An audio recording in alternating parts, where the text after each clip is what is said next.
This tower can give you anything you want. Seriously. Money, fame, or just being better than everyone else.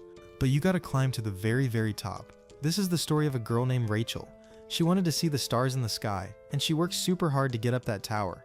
She had this friend Baum, who was totally devoted to her. Like his only wish was just to be with her. One day, in a dark tunnel, Baum was chasing Rachel. He finally caught her and gently held her down. Baum started crying, begging Rachel to let him come along. Rachel just smiled, wiping his tears. She hoped he could forget her. She had to keep climbing the tower, you know? She asked him if he could wait until she was reborn. Then, she just turned into flower petals and floated away. Baum felt totally lost. He dropped to his knees, hitting the ground in frustration.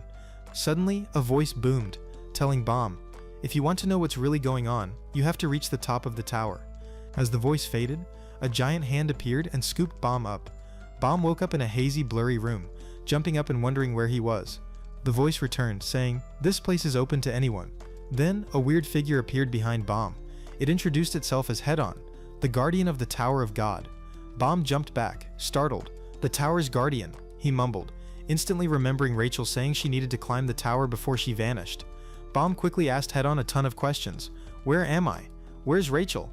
Hedon just smiled, pointed his staff at the ceiling, and said, "If you want answers, they're at the very top. Want to take a test? This will show if you're good enough to climb." Before Baum could even figure out what was happening, Hedon used magic to change the room. A huge fish in a cage appeared behind Baum. Hedon explained the rules. Easy peasy. Baum just had to go into the cage, get past the white eel, and smash a black ball. But before starting, Hedon gave Baum one last chance to back out. "The tower is dangerous, not a playground. Someone small and light like you? You'll probably die. You can still quit." Before Hedon could even finish, Baum bolted straight for the cage. Suddenly a girl appeared and kicked Baum right in the face. She said some weird stuff Baum couldn't understand. Another man quickly came over, saw Baum was confused, and pulled out a glowing ball. He put it on Baum, and poof, Baum could suddenly understand them. The man explained it was a special charm that saves your life in the tower, and showed him how to use it. All these new things were just one surprise after another for Baum. The girl, Yuri, came closer to check Baum out. "Looks like Baum is an irregular," she mused. "An irregular?" Baum asked, confused. Yuri had to explain to this clueless kid. Irregulars are people who just walk into the tower on their own. They're usually super powerful. But why is Baum so weak? "Going into that cage would be instant death," she said. "This little kid is facing a test that even people on the 20th floor would struggle with. It's way too hard." Yuri asked Hedon to make the test easier for Baum, but Hedon said no. His simple reason: Baum is an irregular. This tough test was to see if he truly had what it takes to go up the tower. Yuri still wanted to argue for Baum, but Baum stopped her. He thanked Yuri for being worried but said he'd be fine. Then he walked towards the gate. From behind, Yuri tried to warn him. "You know nothing about this tower, yet you're just walking in. Do you have a death wish?" Seeing Yuri worry so much about this kid, Hedon suggested, "Why don't you lend him your Black March sword? Depending on who uses it, that sword can be a heavy piece of junk or a blade that cuts through anything." Raven immediately complained, saying only the king's princesses are allowed to use it. Yuri frowned but decided to lend it to Baum anyway. Baum hesitated, but Yuri insisted, so he took it. Then Baum stepped inside. Outside, Raven started telling Yuri that there was a really simple way to pass this test, but it depended on if Baum was smart enough to figure it out. The eel lunged at Baum, who just froze. Yuri yelled a warning, but Hedon stopped her. "Interfere again and the test is over," he warned. Yuri didn't care. She couldn't let Baum die. As she was about to rush in, Raven held her back. "Baum is actually doing well," Raven explained. "You can't outrun this eel. The best way is to get swallowed by it." Just as he finished talking, the eel started bleeding and had to spit Baum out. Raven further explained that the test wasn't about slicing the black ball, but about helping Baum get over his fear of dying. Spat out by the eel, Baum quickly got up and went to the black ball. One slash, it should break, right? But nope, it was pretty hard. Baum tried a few more times, but no luck. Yuri glared at Hedon, demanding to know what he was really after. Hedon just smiled. He couldn't tell her. Meanwhile, Baum kept stabbing the black ball, hitting it again and again, remembering the day he first met Rachel. He was trapped in a dark cave, and Rachel was the one who saved him. She stayed by his side, cheering him up and playing with him during the worst time of his life. Back then, Rachel also said her dream. She wanted to see the starry sky at the top of the tower. Baum kept hitting it but couldn't break the ball. The more he shouted, the more the electric eel heard him. Yuri freaked out and told Baum to run. Seeing Baum wasn't reacting, Raven quickly yelled for Baum to talk to the sword, to ask it for its power. The eel was right behind Baum now. Following Raven's advice, Baum made his plea. Instantly a bright light shot out. sending the eel crashing into the bars. A girl appeared in front of Bam, asking if he wanted to borrow power to climb the tower. Hearing this, Bam immediately said no. He didn't need to climb the tower, he just wanted to see Rachel again. This answer surprised the woman. Even though Bam is a bit simple-minded, she said, "Just this once, I'll lend him my power." She hugged Bam. The eel recovered and lunged to attack, but it was too late. The sword had already destroyed the black ball, and both Bam and the woman disappeared, leaving Yuri and Raven completely baffled. Only then did Head-On turn to explain to them. The two have been moved to the next floor. Raven protested wildly. How can this happen? Bam still has the Black March. They need to get it back right away. As Yuri and Raven left, Head-On gave the eel a final look. It smiled mysteriously, looking forward to what would happen next. Bam woke up in a thick field, confused. The voice spoke again, explaining, "This is the second floor. It'll test if you're good enough to go higher." It started explaining the rules to everyone there. There are 400 people here. Simple rule. Kill each other until only 200 are left. Then the test ends. As soon as the voice finished, Bam heard rustling nearby. He quickly crawled through the grass, hoping to hide. It didn't work. A tall man found Bam, held him down, and was about to hit him when arrows from behind struck the big man, killing him. The archer who killed him then aimed at Bam, but got hit by a sniper's bullet. The archer kept aiming at Bam, but another man stopped him, saying this was his hunting ground, and told him to leave. The man then broke the sniper's gun, and started choosing his own targets. Meanwhile, Bam faced an enemy with way too many eyes. Bam was sweating a lot, gripping his sword tightly. From behind, a voice warned Bam, "Don't rush in like that. You couldn't even catch a rabbit." Bam turned, startled to see a white-haired man who smiled and pointed behind Bam, saying that's where the sword should be aimed. The crocodile man had already found Bam, picking him as his first prey. During his time with Rachel, she taught Bam many things. The most important one he remembered now was that if someone tries to hurt you, you have to fight back. Bam pointed his sword at the crocodile man. From behind, a blue-haired man suddenly tapped Bam's shoulder, scaring him. Bam jumped away into a fighting stance. The blue-haired man pointed at the crocodile man, asking, "Is this Bam's pet?" This made the crocodile man furious, shouting loudly, "He's not a crocodile, he's Rak." The blue-haired man didn't care.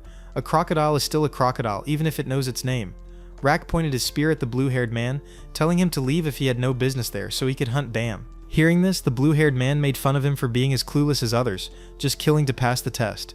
Does he want others to control him like that? Rak ignored him and attacked the blue-haired man, who easily dodged and waved goodbye to Bam, saying, "This one is too hot-headed. I'm busy finding smart and strong teammates to climb the tower with." Now only Bam and Rak were left.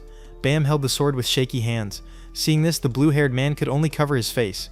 He recognized the sword Bam was holding from the start. He couldn't miss such a great chance. From behind, the blue-haired man came up, knocked Rak down, and led Bam away. The crocodile man, furious, chased after them, not knowing that Bam and the blue-haired man were hiding behind another man. Afterwards, they finally had time to introduce themselves. The man was Kun, who held out his hand to Bam. Bam instinctively shook Kun's hand, only to be pulled in and questioned. "Where did you get the Black March? It's a sword given by the tower's king only to princesses. How could someone who just entered the tower like you have such a sword?" Bam froze, remembering Head-On's warning. Yuri showing up at the bottom of the tower was a huge crime. If found out, she'd be killed, so Bam quickly kept it a secret. Kun didn't push it and led Bam along. As fewer and fewer people were left, the stronger ones started fighting each other. The lizard woman fought with a swordsman. Her weapon could stretch. She yelled to see if the swordsman could get away from it. Get away? The swordsman smirked and hit her attack away. They fought, completely ignoring a man nearby who watched with his mouth open. These fighters are too strong, no way to get involved. Rak was still hunting for Bam but couldn't find him, making him angrier and angrier. Kun led Bam to hide behind a rock to rest and check how many people were left. Still 268 people. Kun told Bam, "Wait a bit longer." Seeing Bam still shaking, Kun started chatting with him. When he learned that Bam came here for a girl, yes, exactly for a girl, Kun jumped up wanting to shake Bam's hand again. "This time we officially become teammates." Even though he said that, Kun had calculated carefully. Bam borrowed a sword from a princess. Staying with him could only be good, not bad. Kun further explained that when he heard the test rules, he knew some people would kill others to reduce the numbers, but he definitely wouldn't do that. He won't let others make rules for him. You have to make your own rules to survive in this tower. The two were about to shake hands when Rak found them. Kun jumped back, startled, to block Rak's attack, getting ready for a big fight when an announcement blared. It told everyone that the test had ended and the next one would start right away. The task was simple. Each person had to form a team of 3 within 5 minutes. Kun was pretty annoyed by this. Only 5 minutes. He might have to team up with this Rak guy. Hearing this, Rak got furious and attacked them again. Meanwhile, the lizard woman and the swordsman had also stopped fighting. Seeing them stop, the onlooker eagerly ran over to greet them. Knowing the task was to form teams, he immediately offered himself. But the other two ignored him. They introduced themselves to each other and left. At this point, Rak was still chasing Bam and Kun. Time was running out. Kun turned back and asked Rak if he wanted to team up with them. Of course, Rak refused. He pointed his spear at Bam, demanding he fight. Kun, not wanting to waste more time, pulled out his knife, but Bam stopped him. If Rak wanted to fight, Bam would face him. Then Bam threw away his sword, shocking Rak. Rak shouted, telling Bam to pick up his weapon. It seemed this guy was pretty honorable. He wanted to fight, not kill. So Kun tried to convince him, saying if he joined them, he'd meet opponents stronger than himself. Despite this, Rak didn't care. He knocked Kun aside and attacked Bam. Only 10 seconds left. Kun rushed forward and hugged Rak. Bam immediately understood, dodged Rak's attack, and also jumped up to hug him. So Rak was forced to join their team. In the waiting room, Rak kept demanding a duel with Bam. Seeing this, Kun stepped in to calm things down. He explained that Bam's sword was too noticeable. If others saw it, Rak's prey would get targeted. Then he gave Rak a chocolate bar. The treat was so good it made Rak quiet. Meanwhile, a fight broke out. A man came out telling them to stop. No fighting in the waiting room. When he appeared, everyone stopped right away because he was a ranker. Seeing Bam still didn't get it, Kun had to explain again. Rankers are people who've reached the top of the tower. Very few people have monstrous strength like him. The examiner, Lero, looked around for a bit and commented that too many people seemed to have passed the first 2 rounds, so he would reduce the number. As he spoke, Lero conjured a huge flood that swept away everyone. The waiting room split in half. In front of the contestants was a wall of water. The test was super simple. They just had to pass through this water wall. But if even one person on a team failed, the whole team was out. Hearing this, some people shouted that it wasn't fair. Lero didn't bother explaining to these fools. In this tower, strength isn't the most important thing. Luck is. You should pray you're lucky enough to find good teammates. Kun started to figure things out. The crocodile man, Rock, should have no problem getting through this water, so that just left Bam. Kun turned to look but didn't see Bam anywhere. Surprisingly, Bam now called out to the examiner, but he was standing on the other side without being pushed back by the water. Examiner Lero immediately passed Bam. There might be a mistake in how it worked, but that's also a kind of luck. Kun knew there was no luck involved here.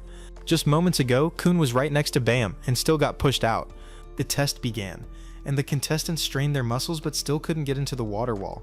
Bam sat beside Examiner Lero, who suggested they make a bet who would be the first to pass through the wall. If Bam guessed correctly, Lero promised to answer his question, and vice versa. The bet began, and both looked around before pointing at Anak, and sure enough, she passed through the water wall easily. Right behind her was Hatsu, who also passed with no problem. So Bam tied with Lero.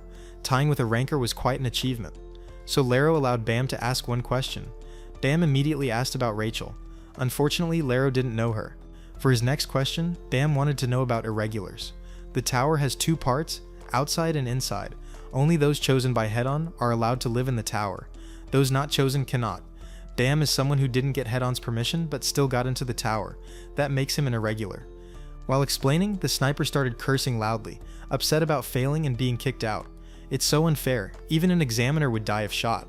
Hearing this, Lero stepped in front of him and summoned water to surround the fool. This is the water pressure everyone who wants to climb the tower must handle. If he can't, it's just because he's too weak. After letting him get a good taste, Lero pulled back the water and returned, leaving the sniper on his knees, helpless. Now, it was time to leave. Kun and Rak easily passed through the water wall. Seeing Bam's 2 teammates arrive, the examiner got ready to leave. Before going, he turned to warn Bam to be careful of Kun. After the test, Bam kept staring at Kun, remembering Lero's warning. The examiner for the next floor probably recognized Kun by now. It seemed Kun's identity wasn't simple at all. Kun's past wasn't particularly happy either. He used to be a super loyal guy who fell in love with a girl named Maria, but she tricked him, and it ruined his family. Kun was sent away, and his mom told him, never trust anyone again, and he never forgot it. Lost in thought, Kun was called by Bam, who was curious about the blue ceiling. Seeing that Bam knew nothing about the sky, Rak burst into laughter. Bam innocently wondered if this sky would also glow at night. The answer was no. This was just a sky made to look like old stories. If Bam wanted to see real stars, he needed to climb to the top of the tower. Kun then asked Bam why Rak left him to climb the tower alone. First she took good care of Bam, then suddenly left for no reason. The whole thing seemed very fishy. Hearing this, Bam yelled, defending his friend. Rak joined in, teasing them both. Suddenly a terrified scream echoed from the testing room, startling everyone. What was that? Shibisu asked his teammate. Hatsu, just by hearing it, knew it was the sound of someone about to die. As the scream ended, the next team was called inside. After waiting a few more minutes, another scream was heard. Kun frowned, trying hard to figure out what was happening inside. At this moment, a pink-faced man squeezed between Kun and Bam, offering them hints about this test. Why does he know? Because he thinks he's super smart. He pointed to the clock, explaining that teams who don't scream after 5 minutes pass the test. Bam quickly understood and thanked him a lot. Kun remained doubtful, believing this man was just trying to mess with their heads. Their team is next, and he's doing this to test his own idea. Hearing this, the man smiled smugly and teased Kun, revealing he knew about Kun's past and calling him the abandoned one. Angered, Kun pulled out his knife and pinned him to the ground, but he didn't actually strike. The test for Bam's team began. Entering the room, they faced an examiner and a large clock. Bam pointed to the clock, wondering if it was related to what the pink-faced man said earlier. Kun told Bam to ignore that man, then went to the examiner. The examiner introduced himself as Hansung. For this test, they had to choose the correct door within 10 minutes, and they only got one try. He opened a large hole in front of them as a hint, then immediately closed it. Kun and Rak tried to ask for more hints, but Hansung of course refused. The clock started ticking. Rak, furious, ran and jumped around the room with Bam chasing him. Only Kun tried to focus and think about everything in the room. There were 12 doors in total, and a 10-minute time limit. Was there a connection? Examiner Hansung brewed tea while watching Kun, noting that Kun seemed to be the only one in the group using his brain. However, this test couldn't be passed by just thinking hard. Kun still didn't understand the point of the clock if it was just to tell time. People could check their own watches. Could what the pink-faced man said be true? At this moment, Kun's thoughts started fighting. One part believed the pink-faced man actually gave them a good hint. The other part remembered his mother's warning, trust no one. Kun tried to calm himself. They only had 10 minutes. If they didn't pass, they'd all die here. Kun shouted to clear his head, only to turn and find that Rak had already kicked one of the doors open. It seemed everything was over, but Examiner Hansung applauded, congratulating them for passing the test. The condition was too simple. They just needed to open any door within 5 minutes. Rak burst into laughter and ran off while Kun hung his head and asked Hansung what the point of this test was. This was a team test. Hansung explained. Hansung knew all about Kun's past. He was tricked by a princess and now trusts no one, refusing to do anything without being completely sure. But the world doesn't wait for Kun to be sure. He needs a teammate who doesn't think twice, who's ready to clear the way for him through challenges. Rak shouted, telling everyone to move on. Other teams also passed the test one by one. The pink-faced man turned out to be someone Hansung had set up, deliberately giving Kun's group a hint to see if it would help them pass or get in their way. On the way forward, Bam curiously asked Kun about that princess, but of course Kun couldn't answer that question. After the test, Hansung met with another examiner named Quant, who watched the first and second tests and felt like time was wasted. Quant was worried about how one team of 3 people could kill all 397 other people in their area. This was a huge problem.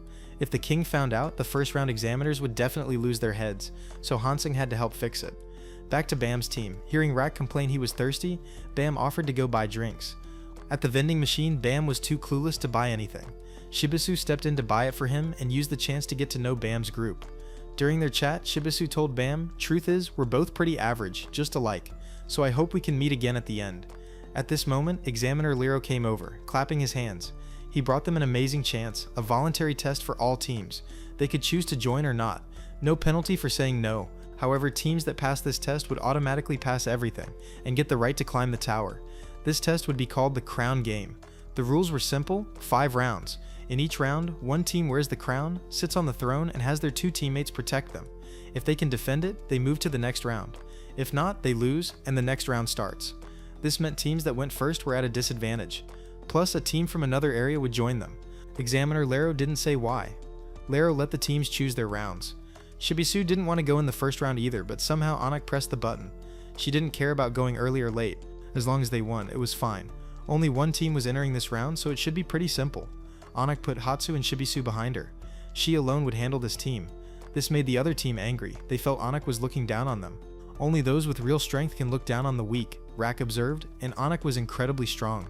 Anak defeated them one by one with her whip. A blonde-haired man tried to sneak up on Anak and she just offered her face for him to punch, yet somehow he was the one who got hurt. Feeling they couldn't beat this monster, the team changed tactics to steal the crown. But of course, they couldn't outsmart Anak. She jumped onto the throne, using her whip to create a tornado that blew the entire team away, then put the crown on her head. Anak declared that as long as it stayed on her head, no one could take it. The other team couldn't fight anymore, so the first round ended. In the waiting room, Bam suddenly noticed something. He ran to the gate and shouted Rachel's name. This surprised Kun, who asked Bomb if this was the girl he was looking for. Bomb's face softened. It seemed he was mistaken since the challenging team couldn't continue. Examiner Lero started the next round immediately.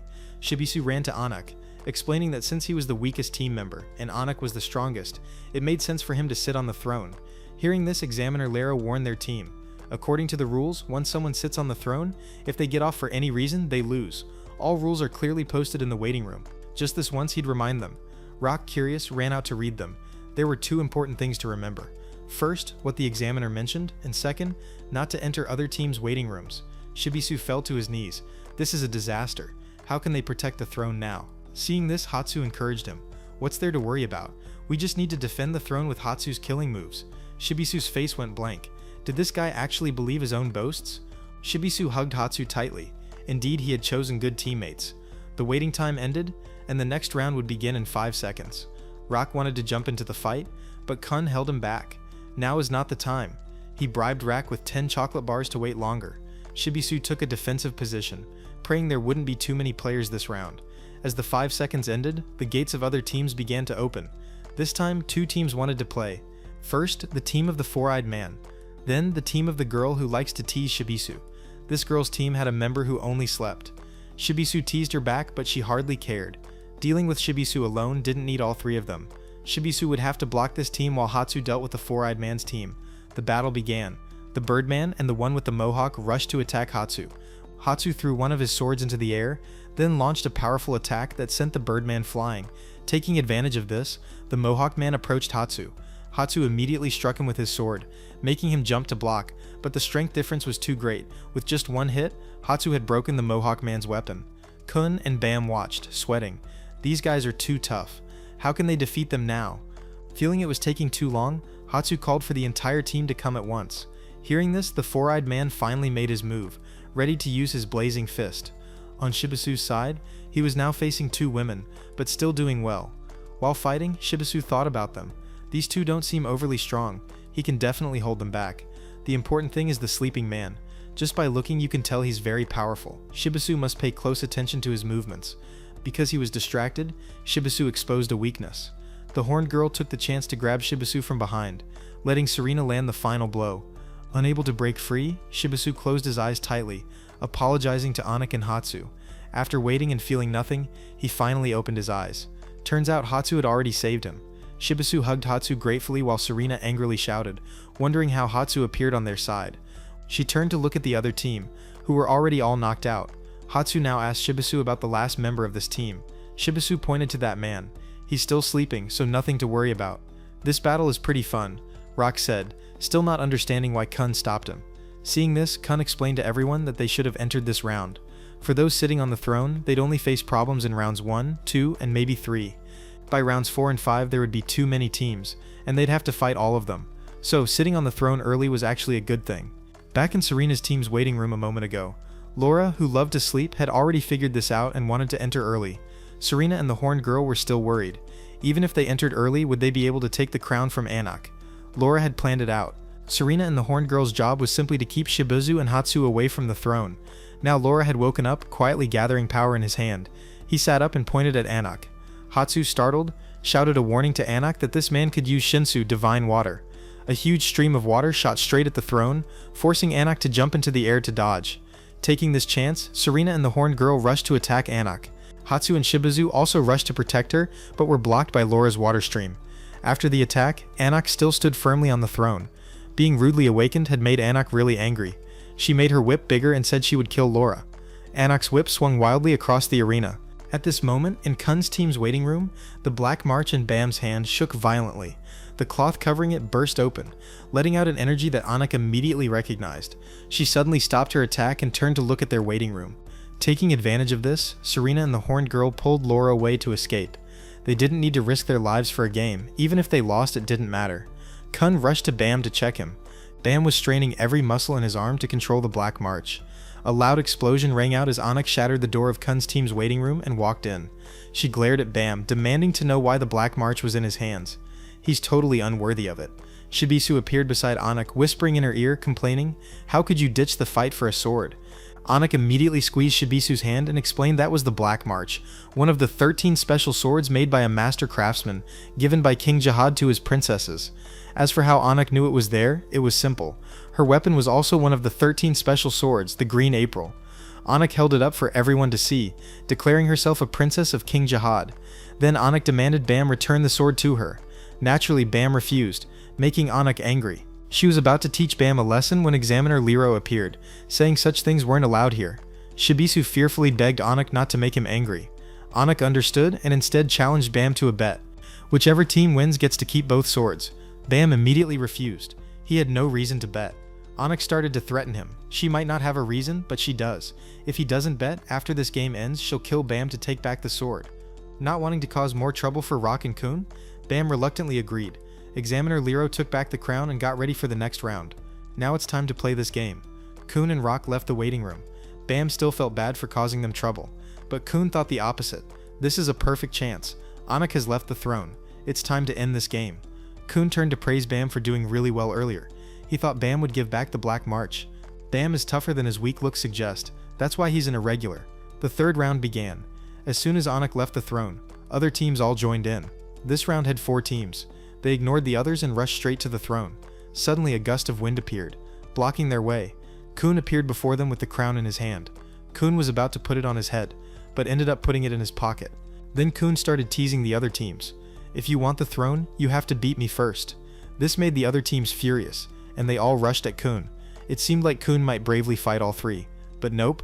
After blocking a few moves, Kun threw the crown away and sat comfortably on the throne, watching them fight each other. Seeing the crown, the other teams immediately ignored Kun and rushed to fight for it, making Kun laugh. These fools still don't get it. Hearing this, they angrily turned to look at Kun. Somehow Bam was now sitting on the throne, and in Kun's hand was another crown, confusing everyone. Are there 2 crowns? In the waiting room of the team from another area, they were also getting ready for the next round. Shibisu was super impressed with Kun's performance. To win, you had to be the first to claim the throne, and Kun did that. However, just claiming the crown didn't mean they could protect it. So Kun distracted everyone by making lots of fake crowns. Kun's bag could copy things. The other teams looked confused at the crown on Bam's head and the pile of crowns behind them. Which one was real? Just as they wondered, the pile of crowns behind them started to disappear. Angry, they shouted at each other to get rid of that annoying blue-haired guy together. They all charged forward to attack, but Rak blocked them.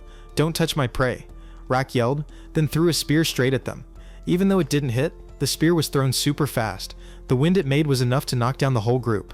No one could fight anymore. Round 3 ended, and round 4 began right away. The team from the other area was about to enter. Now seeing Bam's cheerful smile made them pretty uncomfortable. Is he that confident? If so, they'll enter in the final round to crush that confidence. The game only gets interesting from this round. While waiting for the next round, Rak was curious about Kun's bag. Can it really copy things? Doesn't that mean unlimited chocolate? Kun immediately said no. Nothing is unlimited. Earlier he was just pretending to scare Anak, to show her they weren't easy targets. The waiting time ended, and round 4 officially began. 3 more teams joined this round. Rak, excited, grabbed his spear, ready to take them all on. But Kun stopped him. It's not needed. The strongest teams will be in the final round. We should rest and save energy for now. Then Kun jumped onto the throne and lay across Bam's lap. Down below, a red-haired man spoke up, inviting the other 2 teams to team up. First, they'll work together to grab the throne from Kun. Then they'll fight fairly among themselves. Before the other team could agree, the Mohawk man rushed to attack them.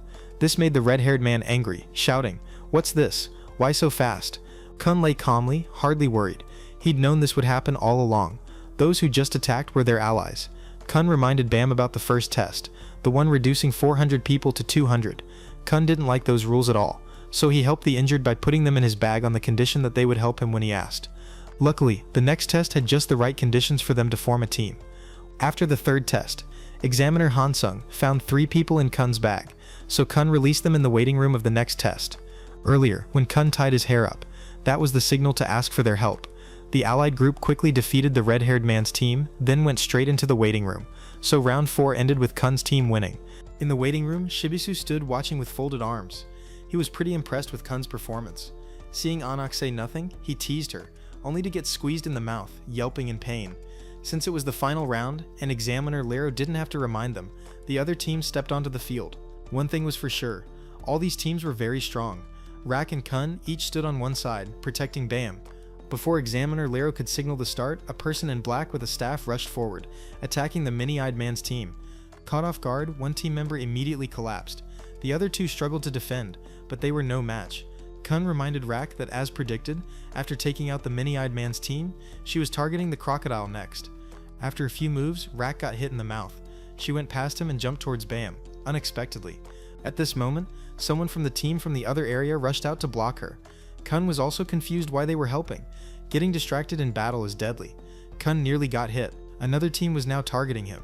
Seeing his teammates fighting, Bam looked around nervously. The hooded girl from the other team spoke to Bam, telling him not to worry. They won't steal his crown. That voice, Bam exclaimed. Is it Rachel? With someone helping against the woman in black, Rock quickly returned to help Kun fight the remaining team. While fighting, Rock asked Kun if he bribed the other team. Of course not. They're from another area. How could he bribe them? Kun didn't know their goal, but he was sure of one thing. They'll win this game because those others don't care about the crown at all. Hearing this, the crocodile grabbed the boxer's head and threw him straight into the wall. Kun also took care of the dual sword man. Meanwhile, the woman in black was fighting someone from the other area. During their fight, she taunted the hooded woman, saying she'd rip off her mask before beating her to see if she had a pretty face or an ugly one underneath. On Bam's side, he was still trying to call Rachel. Many thoughts ran through his mind. If the person before him was truly Rachel, he had no reason to keep climbing the tower. The brown-haired woman said the game was over now, about to finish off the hooded woman. Her high heels suddenly broke, causing her to fall. Taking advantage, the hooded woman went past her and lunged forward, jumping right over the big man, blocking Bam to reach him. It seemed she was about to strike Bam, but unexpectedly she turned to attack Rachel instead. Rachel, surprised, could only dodge, but still got hit. She fell backward, her hood coming off. It really is Rachel, Bam shouted, jumping to block the attack for her. Ignoring the game, Bam took a blow to the head and fell, blood starting to flow. At this moment, memories of Rachel flashed through Bam's mind. Immediately, a terrifying light appeared, surrounding Bam and Rachel. The attacker, startled, couldn't dodge in time. After the light ended, her mask was shattered and she was badly hurt. Kneeling down, Bam, sword in hand, was about to finish her off. At this moment, time around Bam suddenly froze. The girl from the Black March appeared, kissed Bam's cheek, and put him to sleep. Meanwhile, Yuri was still trying to find her way down to the testing area. Despite how hard it was, she was determined to meet Bam. After the crown game ended, Bam was taken to the recovery room. Examiner Lero met with Examiner Hansung, first to report the game results. No one won, then to ask why this test was created. Hansung explained, everything was caused by Quant. That group from the other area had killed all the other contestants in their area, so they needed to quickly make them legal tower climbers before this news reached Lord Ivanka. That was their goal. With that strength, Hansung thought they could win the crown game, but somehow they weren't interested in the game and instead helped Bam's team. Lero had privately guessed this. It seems they knew Bam from before. Then Lero mentioned the tower's rules set by Head-On. Friends aren't allowed to be in the same test. Hearing this, Hansung told Lero, the examiner's job isn't to test if someone can climb the tower. They're here to find people who can break the rules. Hearing this, Lero immediately thought of Bam. The power that burst out then was truly wild. Ending the conversation, Lero left with tons of confusing questions, but one thing he was sure of, Bam's power was a danger to the tower. Bam was still unconscious with Kun beside him, hoping he'd get better soon. Tomorrow is the test day. If Bam doesn't wake up, the whole team will be out. While praying, the doorbell rang. Kun checked. Surprisingly, it was Rachel.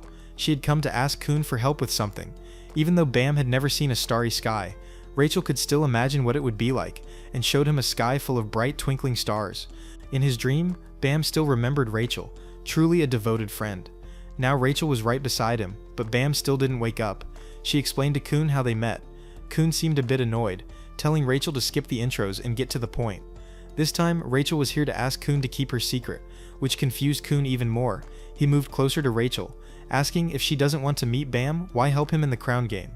Rachel sighed and answered, that's exactly why. We knew each other before, and if we met again, we'd definitely just hold each other back.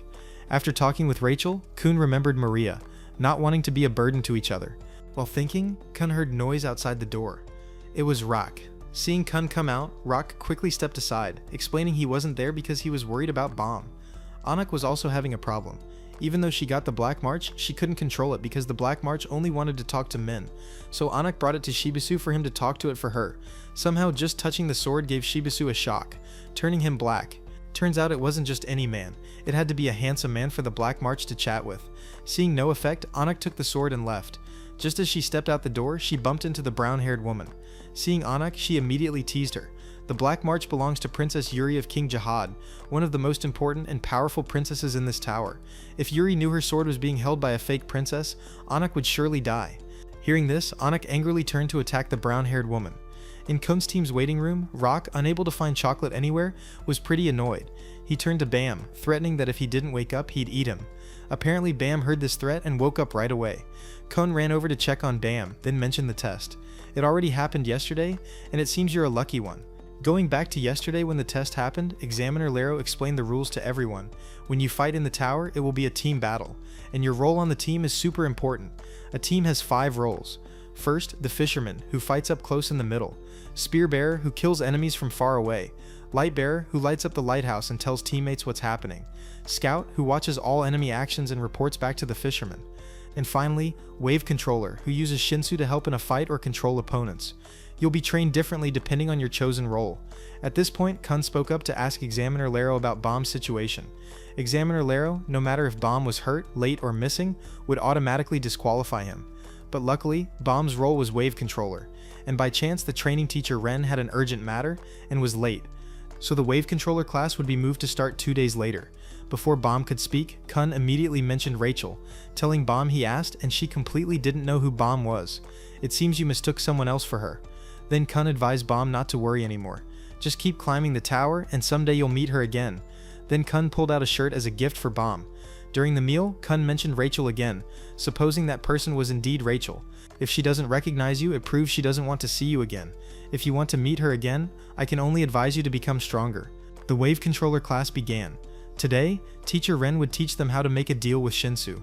Everyone followed the teacher's order to take out their pockets and say the magic words to start the deal. In front of Bomb appeared a gigantic water monster. It seemed pretty interested in Bomb and quickly agreed to a deal with him. However, it needed to tell Bomb one thing. For him alone, this wouldn't be a deal, but a binding. Finishing the deal was very tiring, so the class would end right here. After Teacher Ren left, Bomb ran to the red-haired girl to apologize for hurting her. She just mumbled a reply to Bomb, then left right away. The one-horned girl ran over to befriend Bomb, introducing herself as Ho. She hoped they could help each other from now on. After class, Bomb returned to the waiting room. Kun, bored, walked around the room. Not seeing Rak anywhere, Bomb wondered where he was. Rak had chosen the Spear Bearer class. The requirement to be a Spear Bearer was to know how to fight from far away. Rak's test was to throw a spear and hit a target at an incredibly long distance. It seemed Rak felt he wasn't strong enough yet, so he went to train more. At this moment, the doorbell rang again. Kun checked, it was Shibisu and Hatsu. They needed help from Bomb's group. That night in Rachel's room, she dreamed of Bomb having many more friends, then leaving with them, abandoning her alone in the darkness. During training in the role classes, contestants would live right at their training place. Here they had everything they needed, including a cafeteria for meals. However, they had to use points to buy food. The brown-haired girl was getting food when she noticed Bomb's group. Shibisu and Laura were sitting together. Enemies sitting happily together like this puzzled her, so she ran over to ask if she could join them, introducing herself as Androsi. Nice to meet you all. Seeing a girl, Shibisu went crazy, immediately offering his seat to Androsi. After sitting down, she curiously asked why they were sitting happily together like this. Hearing this, Shibisu answered right away. The entry test for the scout class is to make friends with 9 people within a week. Going back to yesterday, Shibisu and Hatsu had come to befriend Bomb's group. Kun immediately refused. How could he befriend someone who just stole Bomb's Black March? You mean Anak? Shibisu revealed. They had already cut ties with Anak. Even so, Kun still wouldn't accept befriending someone who just cut ties with their teammate. Still doesn't make sense. What followed was an argument between Kun and Hatsu, with Hatsu making fun of Kun's earrings for being too fancy.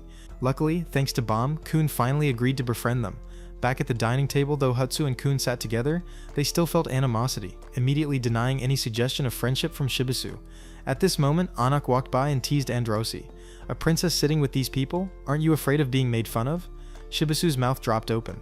Androsi is a princess too? Having been found out, Androsi didn't hide it anymore. She was indeed a princess, though she had no relation to Anak. It's just a title. Princesses are strong people chosen by the king and given the name Jihad. After the meal, Androsi's class test began. The test was super simple. Each person got a stick. They just needed to push others off the pillar to earn points. Since the pillar was pretty high, falling would likely hurt, so everyone was scared. As soon as the test began, Anak rushed in to attack Androsi. Meanwhile, Kun pulled out a device and started checking information on the contestants. First was Rak. After trying 7,749 times, he finally passed the entry test. Next was Rachel, but there was very little information about this girl. Finally, Anak. As soon as he opened her information, Kun noticed something strange. Anak was a powerful ranker given the princess title when she reached the top of the tower, but she was supposedly already dead. Back to Anak and Androsi. Not wanting to fight, Androsi left Anak and ran away, casually taking down other contestants along the way. But Anak's constant chasing annoyed Androsi. Anak, also annoyed, used Shinsu to speed up, rushing forward to kick Androsi's pillar sideways. As she was about to hit again, Androsi grabbed Anak's leg and slammed her straight to the ground. Now Androsi bent down to talk to Anak. From their first meeting, she had already recognized Anak. The reason she called her a fake was because Anak was the daughter of the person named Anak. Hearing these words, Anak remembered her mother. She put her hand on her forehead, sighed deeply, then slowly got up to tell Androsi everything. Her mother was a talented and powerful person who married a man who was the world's best chicken pie maker. The only sad thing in her life was letting him be killed by her fellow princesses. This time, Anak had come to climb the tower with only one goal: to kill all those who bore the title of princess to get revenge for her mother, and the first one was Androsi. Jihad, the king of the tower, was the first person to reach the top. He is the only king who built the kingdom where they now stand. The Jihad princesses are chosen by him from the strongest fighters of various tribes. The princesses are given authority and powerful weapons, but they have to follow special rules. First and foremost, they cannot have children. King Jihad does this so that the power they inherit isn't passed on outside. The princesses are like fancy shoes displayed by the king, beautiful but never used. Of course, there are still those who ignore his rules, especially Anak's mother. Back to the battle between Anak and Androsi. Anak shouted and rushed to attack Androsi wildly. Androsi just dodged while making fun of Anak, suggesting that Anak never had to go through tough times since her power was totally inherited. Unlike Androsi, who had to work hard to earn the title of Jihad's princess, this comment made Anak furious. Not endure hardship? That might be true, but so what? Anak kept attacking Androsi, who broke her heel again in the middle of the fight. She lost her balance and got kicked in the chest by Anak, falling off the pillar. Androsi refused to fall alone and pulled Anak down with her. Lying below with injured legs, the two still argued. Suddenly, Androsi mentioned Anak's mother, how kind and caring she was when Androsi first became a princess. Androsi had a question for Anak. In her mother's life, did she ever regret anything? Hearing this, Anak remembered her mother, how even in her last moments she cared for Anak and smiled brightly. So Anak's answer was no, and she believed that was true. Meanwhile, in the wave controller class, there was a practice exercise. Students had to control Shinsu to shoot floating balloons in the sky. Ho and Rose tried hard, but controlling Shinsu used a lot of energy, so they could only shoot about 3 balloons. After their turn came Bam and the girl Gray. Bam focused and shot, destroying 3 balloons at once. Even though his control wasn't perfect, this was a good job, earning praise from teacher Ren. After his turn, Bam happily ran to Laura, saying he did this thanks to Laura's help. Going back to the previous night, Laura was worriedly looking for his pillow. It turns out Serena had taken it, hugging it and drooling in her sleep. While Laura shed tears, how could he sleep with a dirty pillow? So Bam quickly made a fireproof pillow for Laura and offered to wash the dirty one. Bam was telling this story to Ho when Kun called him away. Afterwards, Ho asked Laura about this, saying it didn't seem like Laura at all. Laura found it completely normal. Doesn't our team always help the weak? Ho smiled and left, but inside she felt very uncomfortable. Kun led Bam to the cafeteria and told him about Anak and Androsi. They fought so hard they're both seriously hurt. Bam still didn't understand why they would fight when they were both princesses. Kun thought that was exactly why they fought. Ultimately, Kun saw them both as fools. Hurting yourselves to prove strength is incredibly stupid. Just then, Shibisu appeared out of nowhere, crying and complaining to Bam. He showed the friendship form. Today's the deadline, but we still haven't found 9 friends. What should we do? Bam immediately asked Kun to help. Despite having just heard Kun say that to climb the tower, one must get rid of others. Bam still believed friends should help each other. Kun sighed deeply and told everyone to follow him. It's time for handsome Kun to show his skills. In Androsi's restroom, after paying for bandages, she was out of points to buy food, even though her stomach was rumbling. Just then, the doorbell rang. It was Bam and Hatsu bringing food. Thinking she'd get a free meal, Androsi was surprised when Bam didn't immediately hand it over. Bam began to recall what Androsi said before, that there's no friendship between boys and girls. So, what to do now? Immediately, Hatsu pulled out the name-filling form, inviting Androsi to write her name on it. They promised to provide daily food for her. Hatsu, with a red face, begged Androsi to accept, saying dining with a beautiful princess like Androsi would be too lucky.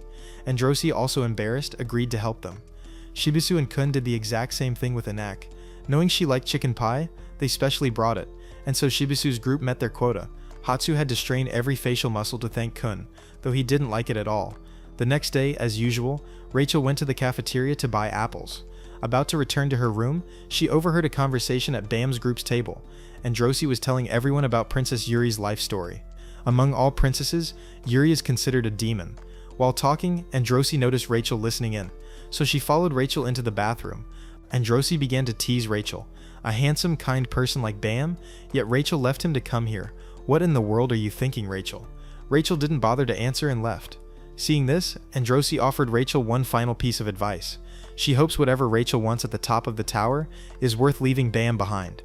The next day in the wave controller class, watching Bam being taught how to control Shinsu by teacher Ren, Ho remarked to Laura that Bam is still hiding many things from us. What exactly is Bam's identity? After class, Ho returned to the waiting room, lying down and panting from exhaustion. Remembering a painful past, she heard the doorbell. Ho stepped out to find a letter at the door. She opened it to read and was greatly alarmed. Meanwhile, Examiner Hansung had called Examiner Luro to announce the next test. It would be a hide-and-seek game. At this moment, Examiner Quant also arrived. For the next test, Quant would replace Luro as examiner. Having an impulsive person like Quant as an examiner, this situation isn't good, Luro thought, holding his head in distress. The test began. Examiner Hansung brought all contestants and explained the rules. It seemed Rak had already passed his class requirements earlier, so he didn't need to join this test. For the rules, there were a total of 28 people divided into 2 teams. Their task was simple, just catch the devil. Each team would pick one fisherman to be the devil. Examiner Hansung pointed out the window to a very large structure. Teams had to protect and bring their devil to the final spot, or they could attack to take the other team's devil badge. The winning team members would each get 100,000 points, and the person who took the devil badge would get 200,000. There was a special thing about this game.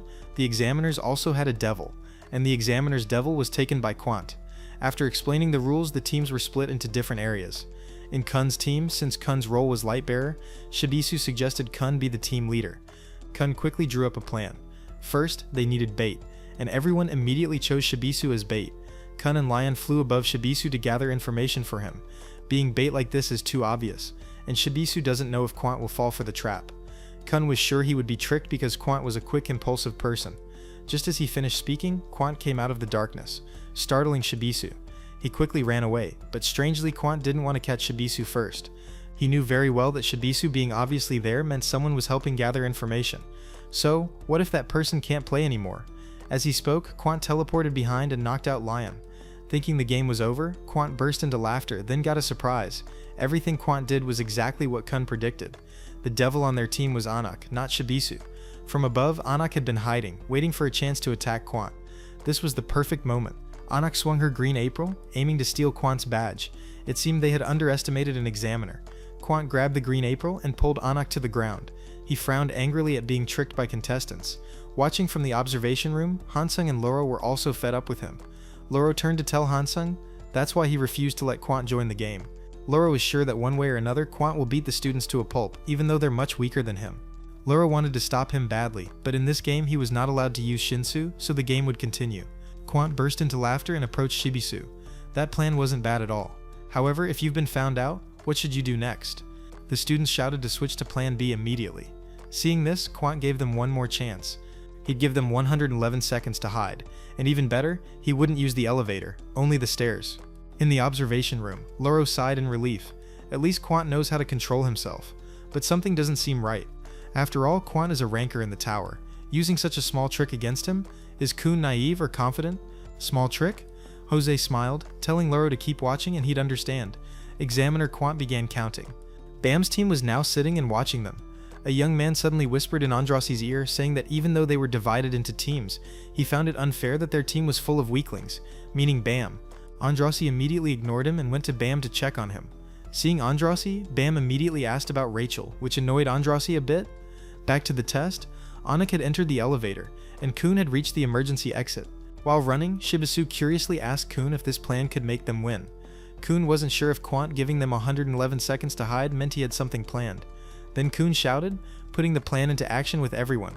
Anak needed 10 minutes to reach the top. Since Quant said he would only use the stairs, they would spread out and ambush him on the staircase. They needed to delay Quant for at least 5 minutes.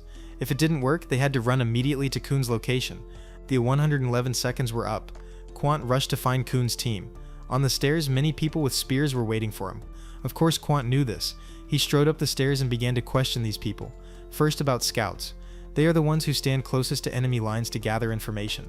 So what's the most important thing scouts need to avoid dying? As he finished speaking, Quant disappeared from everyone's sight. He circled behind, kicking the pale-faced man. The others, seeing this, threw their spears and rushed to fight Quant. Of course, Quant could handle all of them. While fighting, he told the big guy, "Being confident in your strength is good, but you should know who your opponent is before being confident. For you, big guy, you'd be better suited for the spear bearer role." After saying this, Quant knocked him out and rushed on. The remaining people tried to shoot Shinsu to stop Quant, but it was useless. On Bam's side, Andrasi advised him to be happier in this situation. Quant is messing with Team A. If our team wins, Bam's ranking will drop very low. Bam just mumbled a response. Knowing he still had questions, Andrasi sighed deeply and told Bam to ask away. Anik had now left the elevator and was running down the hallway. The staircase defense team reported their failure to Kun. Hearing this, Shibisu quickly told Kun to call Laura for help. Kun immediately refused. He can't do that because Laura has been sleeping since the start of the match. From the preparation stage, Kun had checked Laura's info. He already had enough points to pass the test. So this test, win or lose, didn't affect Laura at all. In the observation room, Examiner Laura was carefully watching and thinking about everything. Right now, Anik is running in the hallway. There's definitely nowhere to hide. Soon Quant will catch up and the game will end. Hearing this, Rock shouted, telling Laura not to underestimate Kun. He must have a plan. Shibisu left the elevator and met the four-eyed man. Seeing a teammate, Shibisu spoke in a leader's tone, telling them to get into position. That short red-haired devil is coming. Just as he finished speaking, Shibisu noticed his teammate sweating a lot. It turns out Quant had been standing behind Shibisu all along. Shibisu got a thorough beating. After dealing with Shibisu and the four-eyed man, Quant rushed down the hallway. At this moment, Kun appeared, blocking his way. Not seeing Anik anywhere, Quant was curious. Kun pointed downwards. "If you want our devil, you should look down there." Quant looked for a while, but didn't see Anik anywhere. He still didn't believe it because from this height, jumping down would mean certain death or at least injury. Kun casually told Quant that Anik was a Jahad princess. This height is nothing to her. On the other hand, Quant is a ranker. Don't you dare to jump from this height? Hearing this, Quant still smiled and grabbed Kun's hand. From the moment he arrived, he had sensed a large amount of Shinsu under the bridge. Likely Kun used Shinsu to help Anik hide down there. Let's see what happens to that Shinsu when Kun falls with him. With that, Quant pulled Kun off the bridge, then laughed crazily, telling Kun to beg for his life if he didn't want to die. Beg? Kun smirked and swatted Quant's hand away. From behind Kun, the green April appeared, wrapping tightly around him to stop his fall. This caught Quant off guard and he kept falling. Having ditched the troublesome Examiner, Anik jumped back onto the bridge and kept running. Examiner Lero was quite surprised by Kun's strategy. Quant now can't get back onto the bridge, so Team A has totally turned things around. Hearing this, Hansung teased Lero, always making predictions that turn out wrong.